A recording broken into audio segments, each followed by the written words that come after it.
What's up YouTube, Capital G here, checking out a brand new Cloudian spell card that just got revealed. This is coming out of Dark Neostorm, and when I first saw this card, I legit had to look at my calendar and make sure that I was in the right year, because I was like, wait a minute, isn't this Cloudians as in the GX archetype that first came out in Gladiator's Assault? This was played by Adrian Gecko in the GX anime, and man, Konami is really busting out the crazy legacy supports in this set. But best of all, this card is absolutely nuts. Like, this lets Cloudians do some ridiculous stuff, and I'll explain why momentarily. So, Cloudian Aerosol is a normal spell card, and it says that you can only use the first and the second effects as hard once per turn, but you can activate both of them in the same turn. The first effect says discard one Cloudian monster, then target one face-up monster on the field. That is all the cost. Place fall counters on it equal to the level of the discarded monster. Effect number 2, you can banish this card and one Cloudian monster from your graveyard. That's the cost of the second effect. Special summon one Cloudian monster from your deck. Okay, so Cloudian Aerosol is the perfect example of a card that a newer player probably won't understand. As I said, Cloudians are a decade old, and if you don't know a lot about the archetype, you don't know the cards or really how they're supposed to function, you're going to probably look at this card just from a mathematical standpoint. You're gonna be like, this card is terrible, Cap G.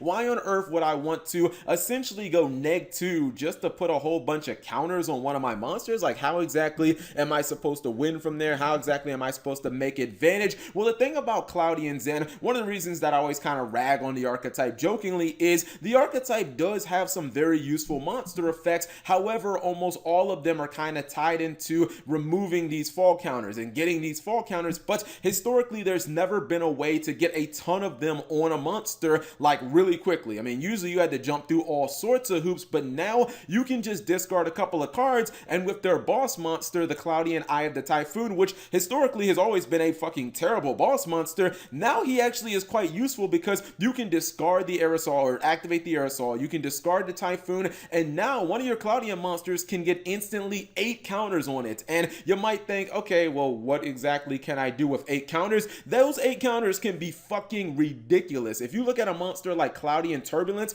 this is a guy that's very similar to the Agent Venus, where you know how Agent Venus can summon the 3 shine bars straight from the deck, and then you can go and link spam and whatnot. Turbulence can do the same exact thing, it just does it with the Cloudian Smoke Ball. Turbulence, when it's normal summon, you get a counter on it instantly, even if it's the only card on the field, and then you can remove one of your fall counters and you can summon one of your smoke balls from your deck or from your graveyard. So let's just say that you normal summon it, you get your 1 counter, then you discard a Typhoon and you get 8 more counters. I think you now know where I'm going with this. You now would have the potential of using Turbulence to summon Smoke Ball 9 flipping times, and especially during the Vrains era where Link monsters just really don't care about the makeup of the monster, they just really want to have monsters as materials. That's basically like getting Soul Charged twice, and that's not even counting the second effect. You could just constantly reuse and spam your smoke balls over and over again, and you could just link spam the hell and back at that point. This card could also be kind of nuts if you're using that same kind of combo where you're discarding your boss monster, the Eye of the Typhoon. If you do that same thing, but instead you happen to open with like Atlas.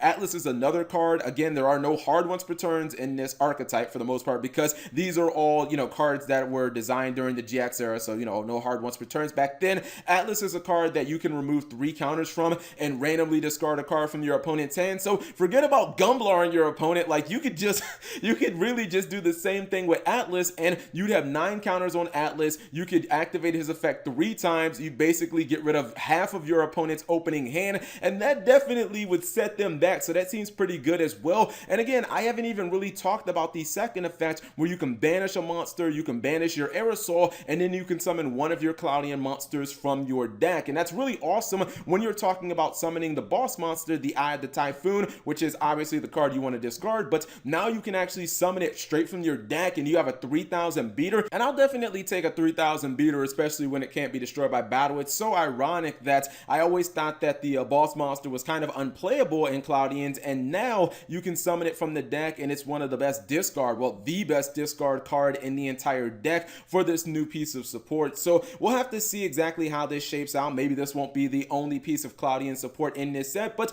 this is actually a really strong card. And again, the fact that Cloudians don't really have any hard once per turns in the old cards, like, that's definitely going to help with this card. So whatever you you guys think of Cloudian Aerosol. Leave it in the comment section below. Thank you guys for watching. As always, subscribe if you have not already, and turn on that notification bell for daily videos.